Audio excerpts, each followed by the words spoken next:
और तो मैं ये जो पहले तो आप start you No, I'm not aspirant. I was. आपसे स्टार्ट करिए. अस्सलाम वालेकुम. My name is Badi Musara. I'm from Karachi. My domicile is in Durban. And I have done my master's in English literature and international relations. And this is my second attempt. In my first attempt, I pretty clear one subject that was international law, and then I gave immediately to implement. And since I've been studying online last year, because in 2020 I studied on my own because that was in my last phase of master's studying in the university. But in 2021 preparation I studied online through the e-management. And that's what I'm doing. Are you based in Lahore? Yeah, out of Kerala. Yeah. Kहाँ stay करें?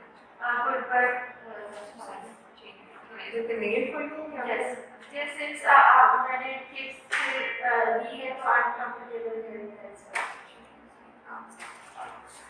My name is Syed Jadab Shah. I'm John. I am an lecturer in Trust. Options political science, technology, environmental science, this is the first question. Last year. Introductions. Okay, my name is Sudhir Lal. So it was my second attempt, and I graduated from Lawrence. Did my BS from there. Once a year. Sorry. 2015. Very brief class. And my options were technology, governance and public policy, European history, anthropology, and European history. I think IR, GPT, technology, and European history. और आपने basic honours किस चीज़ में किया? Sorry. Basic honours किस चीज़ में किया? Electrical engineering. Yes. Engineering. Yes. Assalamu alaikum. This is Nazish Misri. I have done my graduation in political science from Punjab University recently. And my options were political science, middle law history, gender studies Punjabi, and public administration. This is my first attempt, and I experienced long My name is Sam Aslam. I graduated back in 2018 from Boston University. Boston University. Computer science. I was working for the past 3 years in the technical university. As a company, currently I am working at Technologies and senior engineer in the Lahore office. This is my second year of business. My options are political science, international law, public administration, gender studies, journalism. That's fine.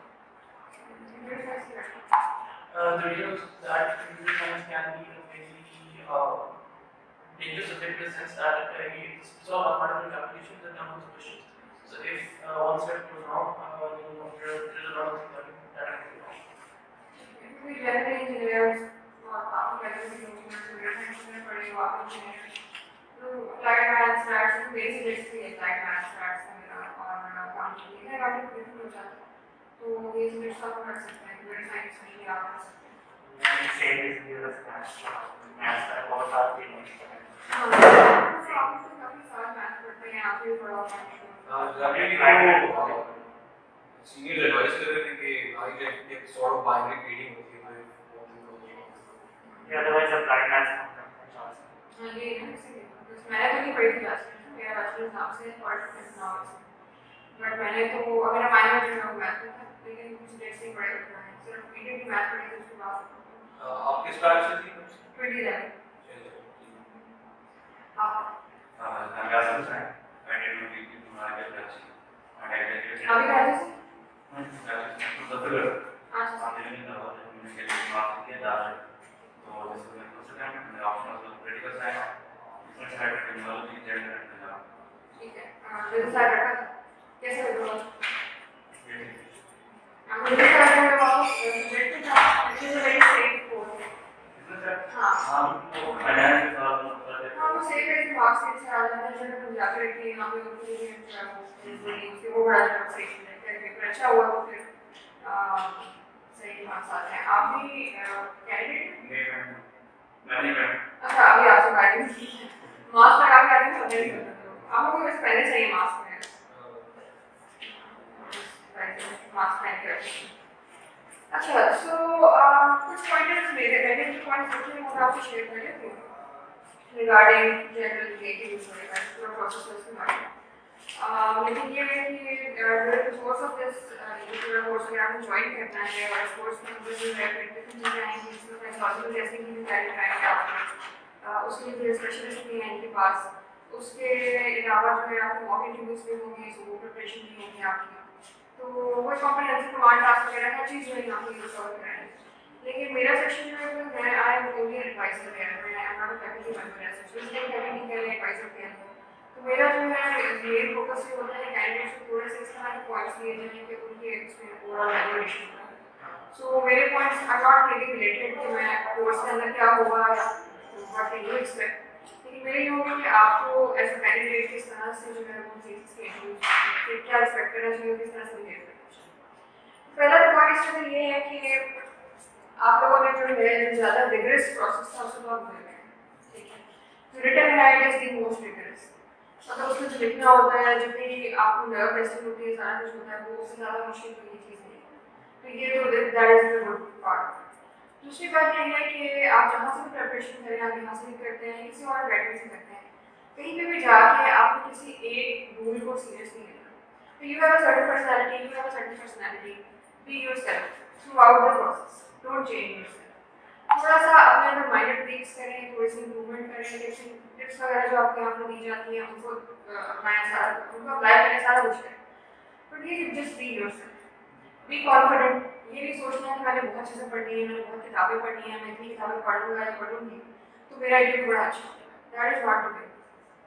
आप different topics पे जो है चीज़ें पढ़ें, current issues के ऊपर पढ़ें, आप लिख लें, आप निकालें, इनके बाद हिस्ट्री देख लीजिएगा ओवरव्यू, लेकिन special focus should be on Pakistan. आप मैंने सिविल सर्विस ज्वाइन कर दी है, so overall it is an embarrassment अगर एक सिविल सर्वेंट को पाकिस्तान मूवमेंट की डिटेल,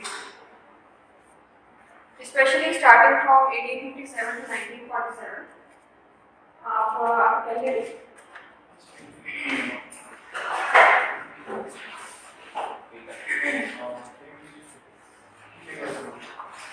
स्पेशली स्टार्टिंग फ्रॉम 1857 जो वॉर ऑफ इंडिपेंडेंस थी, आपको उसकी डिटेल भी पता होनी चाहिए, क्या क्या इवेंट्स हुए, उसकी क्या वजह थी, उसमें कौन सी पार्टीज थी, और स्पेशली वॉर ऑफ इंडिपेंडेंस के बाद मुस्लिम्स के साथ जो है वो क्या conflict, that is very important.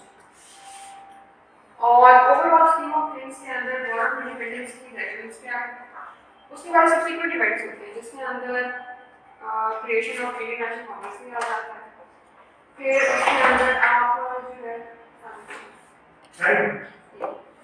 फिर उसके अंदर आप उर्दू हिंदी कॉन्ट्रोवर्सी देख सकते हैं, ठीक है, वो भी बहुत इंपॉर्टेंट इवेंट है।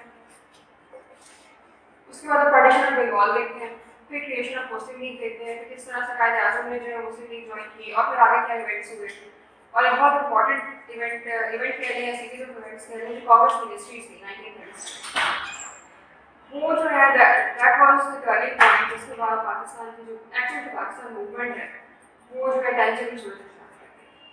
सो इस तरह से थीमेटिक अंडरस्टैंडिंग आपको जो है पाकिस्तान मूवमेंट की होनी चाहिए, और साथ ही साथ आपको डिटेल्स भी पता होनी चाहिए, कौन सा इवेंट कब हुआ, कौन कौन लीडर थे, फिर कांग्रेस के अंदर जो है मॉडरेट लीडर थे, उसके बाद जो है वो एक्सट्रीमिस्ट लीडर्स आ गए, एक्सट्रीमिस्ट के साथ आदमी ने छोड़ दिया। सो ये पूरा एक थीमेटिक अंडरस्टैंडिंग आपको सारी चीज़ें होनी चाहिए, और it is not just for individual, that is second course as civil servant हमारी ड्यूटी है कि हमें अपनी पास्ट को गाइड करना चाहिए, we should have a sound understanding, it is not just plus minus और काम जिस तरह से हम जाएंगे, it is not just about that. आप गवर्नमेंट के रिप्रेजेंटेटिव होते हैं, तो अगर आपको नहीं पता पाकिस्तान मूवमेंट का तो फिर there is no point going forward. अच्छा, दूसरा जो है Pakistan foreign relations, they are very important as a thing. Foreign relations में रिलेशंस विद नेबर्स भी आ जाता है। फिर आपका जो है आगे चले जाए यूके के साथ, यूरोपियन कंट्रीज जो इम्पॉर्टेंट है स्पेशली जर्मनी और फ्रांस, उनके साथ टर्की के साथ रिलेशंस, मलेशिया के साथ रिलेशंस। पॉलिटिकल साइंस में काफ़ी पढ़ा होगा आप लोगों ने डिटेल में, इंटरनेशनल रिलेशंस IR में पढ़ा होगा यूएस के साथ रिलेशंस जो है वो पता होना चाहिए, ऑस्ट्रेलिया के साथ पता होना चाहिए, ईस्ट एशियन कंट्रीज कौन सी हैं। अच्छा, ज्योग्राफी जो है उसकी एक ब्रॉड अंडरस्टैंडिंग, इसमें वर्ल्ड मैप लगा है। आपको एक जनरली ओरिएंटेशन होनी चाहिए कौन सा कॉन्टिनेंट में, कौन सी डायरेक्शन में कौन सा मुल्क आता है। अभी ईस्ट एशियन कंट्रीज में कौन कौन से मुल्क आते हैं, you should have an understanding कि एशिया की साइड पर, ठीक है, वियतनाम की साइड पर है, थाईलैंड की साइड पर है, चाइना के बॉर्डर से कौन कौन से लोग कौन कौन आता है, जापान की साइड पर है, और यहाँ पर जो कॉन्फ्लिक्ट्स चल रहे हैं, यहाँ पर मैरीटाइम कॉन्फ्लिक्ट्स भी चल रहे हैं, you should have some understanding of आपका IR है या नहीं है, पॉलिटिकल साइंस है या नहीं है, you should have broad understanding of all of these things. Maritime conflicts जो है अब इंडिया में फेस कर रहा है उसके अंदर, तो इट इज वेरी कॉन्ट्रोवर्स, मुझे पता होगा मैरीटाइम कॉन्फ्लिक्ट्स जो है तो उनका पाकिस्तान पर क्या इफेक्ट हो सकता है, इंडिया और चाइना में क्या कॉन्फ्लिक्ट्स चल रहे हैं, और ये सारी Pakistan foreign relations overall foreign. फिर आपको सोशल इकोनॉमिक इश्यूज का पता होना चाहिए, जिसके अंदर आपके जनरली इकोनॉमिक इश्यूज आ जाते हैं, ठीक है।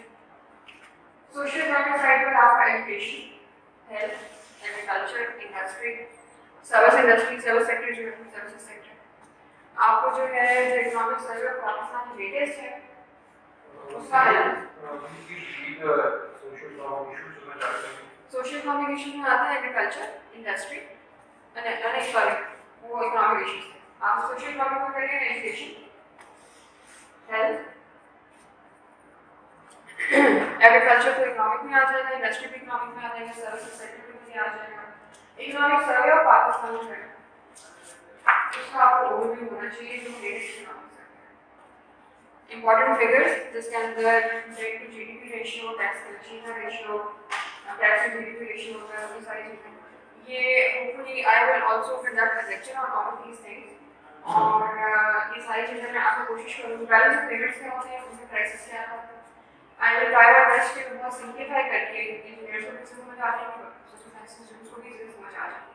You don't need to have economics का background to understand all of these things, I will try to आपको ये। अच्छा, फिर ये तो मेन कोर चीज़ है जो आपको पता होना चाहिए। अब जजिंग बाय द इंटरव्यूज जो कि पिछले साल हुए थे, इट इज एक्सपेक्टेड कि पहले इस साल ही वही होगा। पिछले साल काफ़ी ज़्यादा क्वेश्चंस किए गए थे वर्ल्ड हिस्ट्री। अब वर्ल्ड हिस्ट्री में आपके पास जो है वो फ्रेंच हिस्ट्री भी है, फ्रेंच हिस्ट्री डिटेल में बहुत देख लीजिएगा। अच्छा, डिटेल में देखने का मतलब ये नहीं कि आप उसमें दावे करना शुरू कर दें, just select a good YouTube history की वीडियो 15-20 मिनट्स की, और उसमें ब्रॉड डिटेल सारी बातें, दैट इज सफिशिएंट, उससे ज़्यादा करने की जरूरत नहीं। फ्रेंच कर लें, स्पेनिश कर लें, स्पेनिश हिस्ट्री में भी क्वेश्चन हुए, कुछ कैंडिडेट्स से चाइनीज से क्वेश्चन हुए थे, उसको लो प्रायोरिटी करेंगे Chinese history. I think Russian is also important. Russian, exact, लेकिन इन दोनों को लो प्रायोरिटी पे रखें। यूरोपियन हिस्ट्री इन जनरल, ये ग्रीक जो है एग्जाम्पल का सवाल, एग्जाम्पल के बारे में थोड़ा पढ़ेंगे, बिकॉज अभी हमारे पास टाइम है और पहले का हमें थोड़ा सा आइडिया भी है। अभी तो क्वेश्चन सारे आना शुरू होंगे रैंडमली, बट ये है कि हमें जो आइडिया है इट इज बेस्ट उसको कुछ काम है। उसके बाद फिर जो आपके ऑप्शन सब्जेक्ट्स हैं यू शुड हैव कमांड। अब लास्ट ईयर पंजाबी से ऐसे क्वेश्चंस नहीं हुए थे, बहुत ज़्यादा थोड़े बहुत क्वेश्चन हुए थे, लेकिन देयर हैव बीन ईयर्स जिसके अंदर पंजाबी इवन शेर वगैरह रिपोर्ट करने को कहा। My husband is in police, वो उन्होंने पंजाबी रखी है, तो उनका सिक्स एंड में हुआ था तो ही रिक्वायर्ड टू टास्क अभी वर्षन, तो वो जो है ना आपको ये थोड़ा सा जिनकी पंजाबी है थोड़ा सा वेल वर्क, ठीक है। और न्यूज़पेपर्स डेली पढ़ें। अच्छा, न्यूज़पेपर्स में भी ये देखना है, ये नहीं कि अब अपनी इंग्लिश आपने ज़्यादा लिखनी तो नहीं है, इंग्लिश बहुत बोलने में फोकस करना है, लेकिन न्यूज़पेपर्स में आपने न्यूज़ क्या चल रहा है, क्या करंट अफेयर्स हैं, स्पेशली जो रिकरिंग थिंग्स हैं, कश्मीर हो गया, ये जो ऑस्ट्रेलिया का सिचुएशन चल रहा है फ्रांस के साथ, उसके बारे में आपको पता होना चाहिए हमें। और चाइना के साथ यूएस के इशू चल रहे हैं, ट्रेड वॉर के इशू का बात आ रही है, it is still going on. उसमें जो है सॉरी आपकी बात पर जिसका रिटर्न में फोकस करते थे more on the operate journal news return में एम्फसाइज करते थे ऑपरेट ओपिनियन के ऊपर द न्यूज़ इसमें न्यूज़ के ऊपर करना था। देखिए यहाँ पर मैं आपको चीज़ें बताऊंगी, ठीक है, लेकिन ये है कि साथ ही साथ should have an opinion about it as well. Op-ed generally मैं रिकमेंड नहीं करती पढ़ना, उसका रीज़न ये है कि ओपेड में सिर्फ इंग्लिश आप अच्छी हो जाती है, लेकिन आप बहुत से कैंडिडेट्स हैं इंप्रेशन में माइंड होता है, तो आप वो एक पर्टिकुलर ओपिनियन पढ़ेंगे तो आपसे ओपिनियन को अडॉप्ट करेंगे। इट इज़ इम्पॉर्टेंट कि आप डिफरेंट ओपिनियंस पढ़ें and make your own mind. You should have an opinion about everything, but it should be substantiated by arguments. अगर आप यूएस और चाइना के में से आप चाइना को सपोर्ट कर रहे हैं तो आपके पास साउंड आर्गुमेंट चाहिए। अगर आप यूएस को सपोर्ट कर रहे हैं आपके साउंड आर्गुमेंट चाहिए। अगर आप किसी को सपोर्ट नहीं कर रहे तो भी साउंड आर्गुमेंट चाहिए। जो कुछ भी करना है ना, जो पोजीशन लेंगे, you should have a position. आपका यह क्रिटिकल माइंड वहाँ पे पैनलिस्ट को नजर आना चाहिए कि आप चीज़ों के बारे में सोचते हैं, ठीक है। तो बिकॉज अब देखिए अब लेवल ज़्यादा हाई है, पहले सिर्फ थ्योरी थी, अब you have to look like an accomplished person, ठीक है। आप एक ऑफिसर बनना है चाहते हैं तो you should have clear thinking. तो ये कुछ चीज़ें हैं। मतलब न्यूज़पेपर पे न्यूज़ पढ़ें और ओपन भी पढ़ें, उसमें कोई मतलब वो ये नहीं है कि जो डिफरेंट टॉपिक्स के बारे में मतलब पढ़ लेते हैं, थीम जो है वो उनका आइडिया हो जाता है, लेकिन ये है कि उनको बेशक उनको एज एल एज ना आपने वो नहीं कर लेना है, यही मैंने आगे इसे नेक्स्ट नहीं याद कर लेंगे, use your own mind, that is important. लेकिन हर टॉपिक के बारे में सोचना है, इसमें मेरी ये डिसीजन।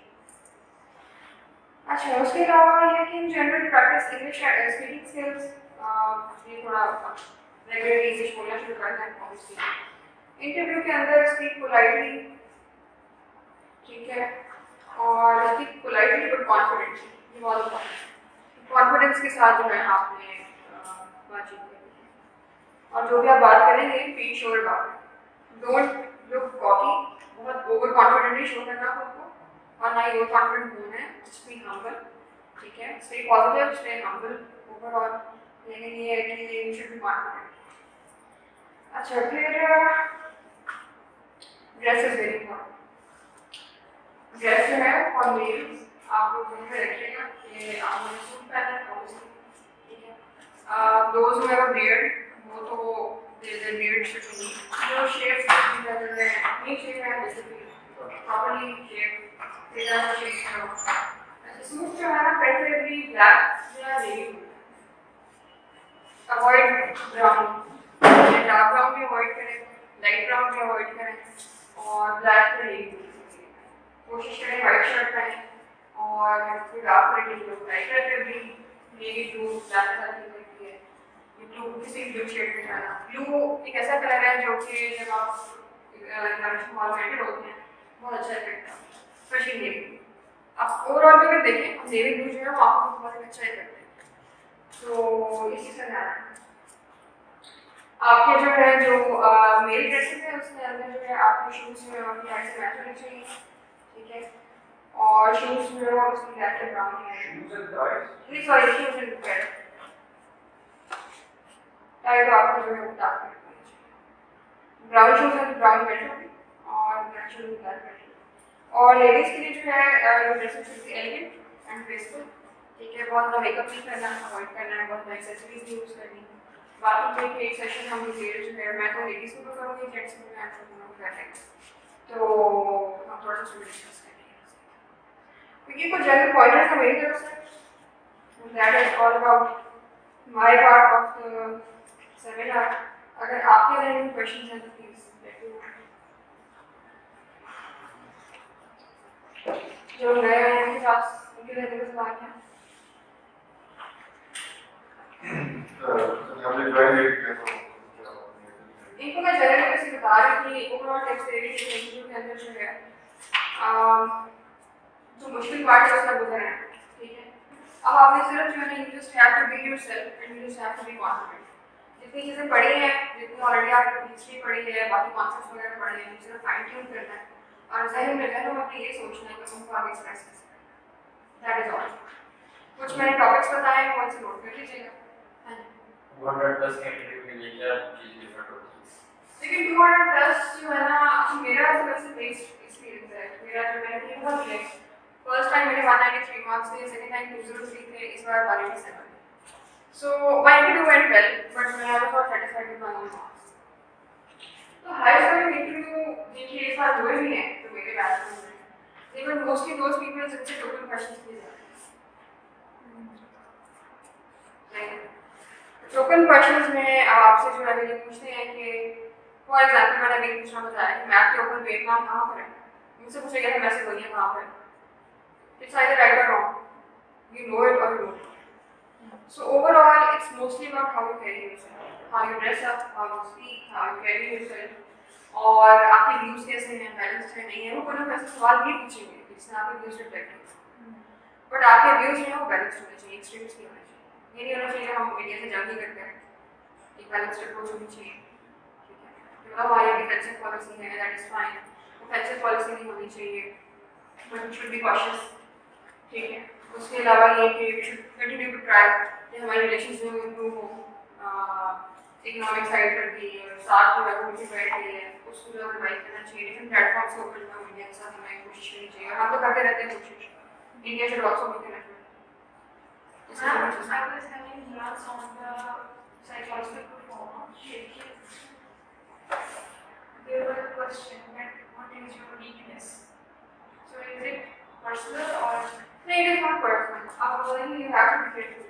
आप मुझे weakness बता रहे हैं, आप कोई ऐसी बताएंगे जो जिसको जो आपकी weakness लगती ना हो, मतलब आप कह रहे हैं I read too much, I spend a lot of time reading, मतलब you consider it a weakness, but it is not actually a bad habit.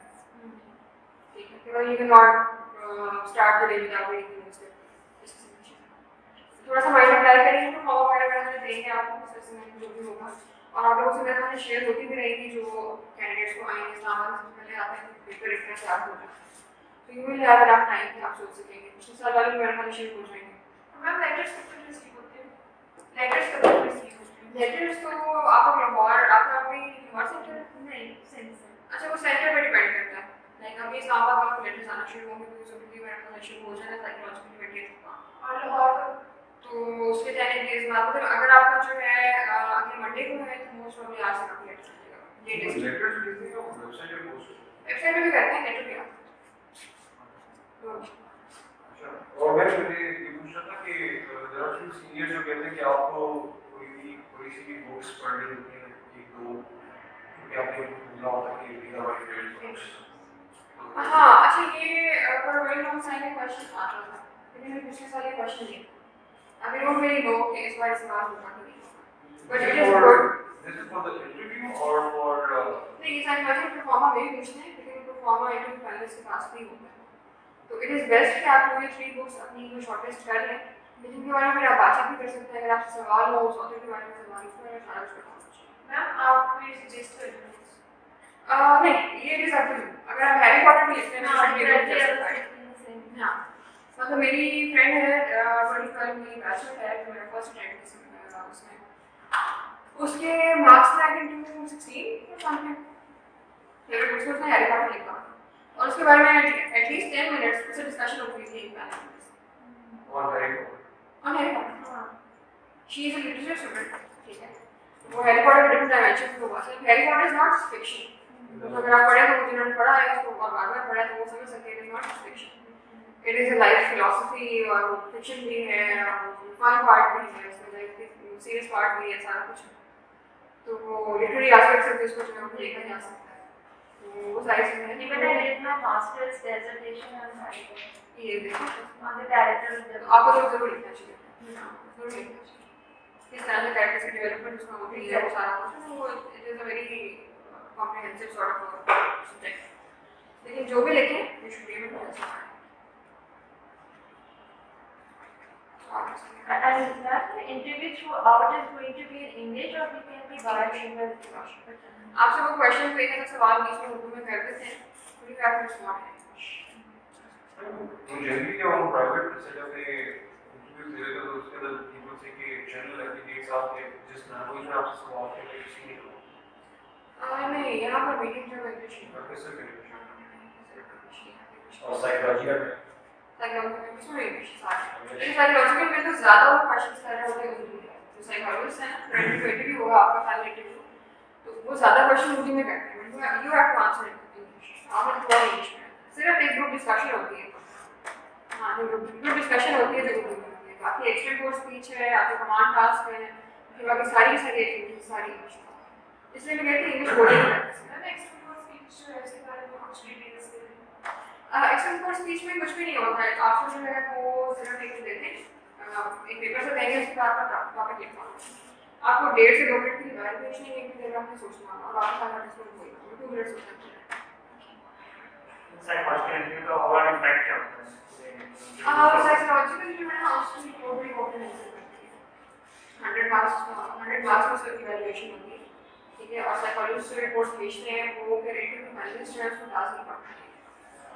There was a time जब मैं समझा था कि इसकी रिपोर्ट में इम्पैक्ट नहीं होता, लेकिन अब ऐसे केसेस भी हुए बीच में सारा कुछ कि अब इट इज टेकन सीरियसली, मतलब वो ये नहीं है कि मार्क्स के अंदर 300 मार्क्स की मार्क्स के अंदर फिर मार्क्स होंगे उसके, बट जिस तरह से पहले से आपको इवैल्यूएट कर रहे हैं उसके ऊपर भी पहले से judgement And do people believe in psychological assessment? Psychological में नहीं, लेकिन ओवरऑल इंटरव्यू में कोई but is it rare interview के 6-7 लोग अगर 360 में से पूछ जाते हैं तो I think it's solution.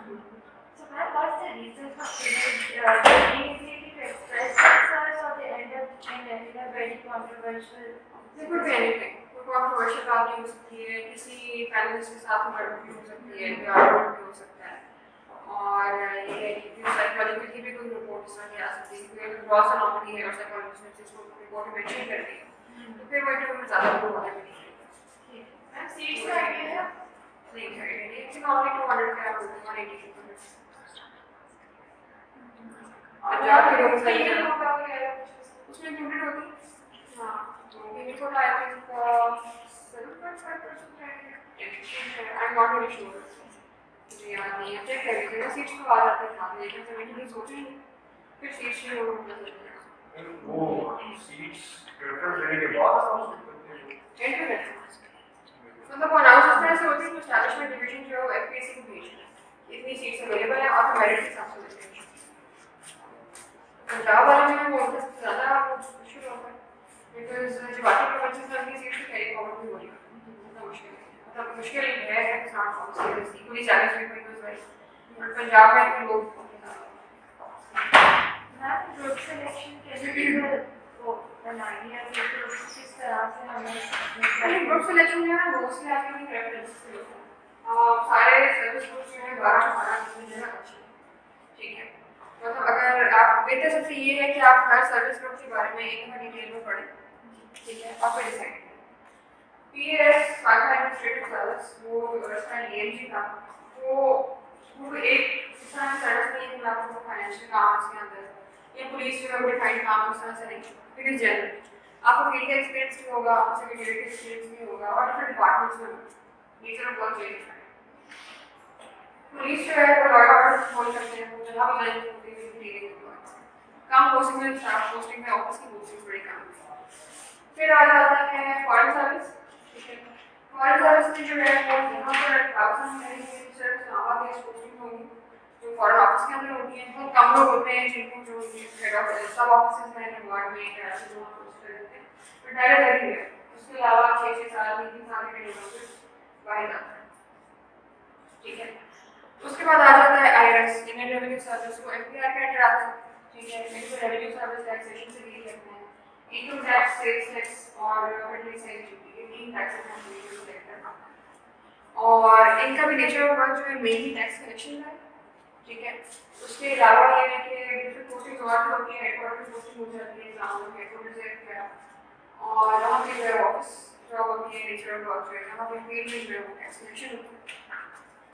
Customs जो है वो टैक्सेस कलेक्ट करते हैं, कस्टम्स ड्यूटीज रखते हैं, या वो कोर्ट्स को ड्राई कोर्ट्स हैं और जो कराची और सी कोर्ट्स हैं, डिफरेंट जगह बल्कि बॉर्डर भी है, स्मगलिंग को भी देखते हैं, उसके अलावा जो है कस्टम ड्यूटी कलेक्ट करते हैं, ज़्यादा different nature of work, different posting के डिफरेंट काम,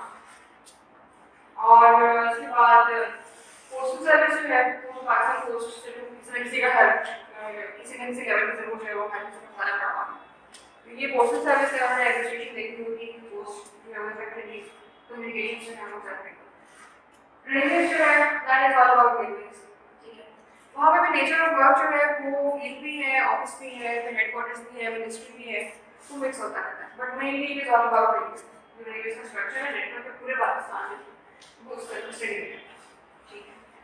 उसके बाद आ जाता है मिलिट्री लैंड्स एंड कंट्रोल। ये एक है जिसकी इनके ऑफिसर्स की पोस्टिंग जो है ना मोस्टली कैंटोनमेंट्स में, ठीक है।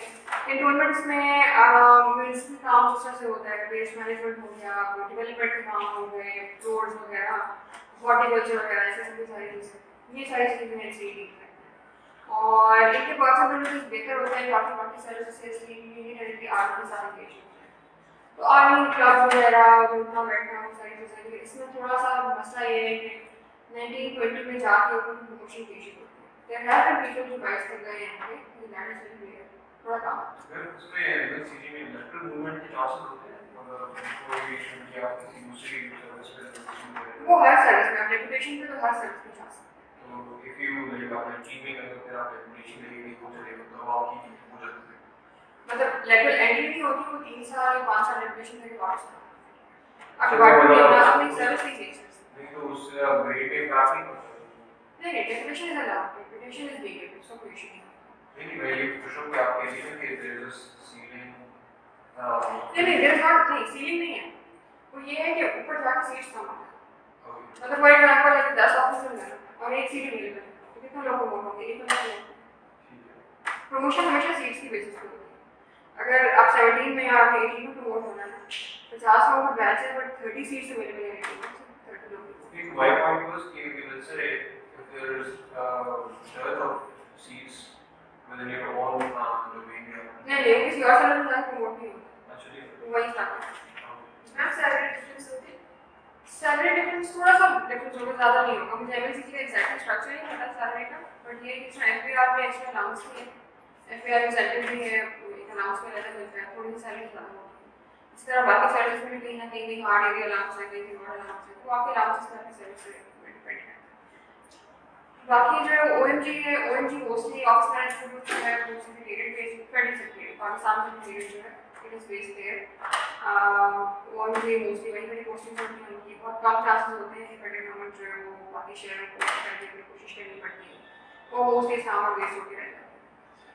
और उसके बाद जो है पीडब्ल्यूएस ऑडिट अकाउंट सर्विस है, उसमें ये बेसिकली आप कह लेंगे एक्सचेकर ऑफ ब्यूरोक्रेसी है। एक है ना एक्सचेकर पूरा कंट्री का एक्सचेकर, तो पीडब्ल्यूएस है ब्यूरोक्रेसी, सैलरी देनी है, ऑडिट करना है, वो सारी चीज़ें जो एक गवर्नमेंट का जो एक अकाउंट्स डिपार्टमेंट है ना, पूरी गवर्नमेंट का अकाउंट्स डिपार्टमेंट है वो चीज़ फाइनेंशियल सर्विस।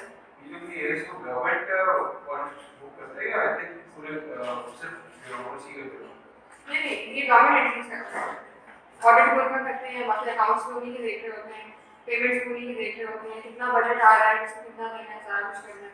हाँ कौन कितना देना है किसको वो फाइनेंस डिवीजन डिसाइड करता है, लेकिन ये जो सारा बजट इकट्ठा होता है वो इनके पास है, इनको डायरेक्शन आती है कि इसको मदद दे। सैलरी हमारी यही से आती है। तो आई विल कंक्लूड है मैडम जो है वो साइकोलॉजिस्ट हैं और यहाँ पर डील करेंगे साइकोलॉजिकल टेस्टिंग वाला पूरा प्रोसेस है उसका। तो आपके और कोई भी क्वेश्चन हो तो देख लो आप, देखिए जो नंबर वगैरह शेयर करते हैं ना, ग्रुप वगैरह बन जाएगा, जो भी कोर्स वगैरह ज्वाइन करेगा तो फिर इंशाल्लाह विल बी इन टच। मैं तो पहले बात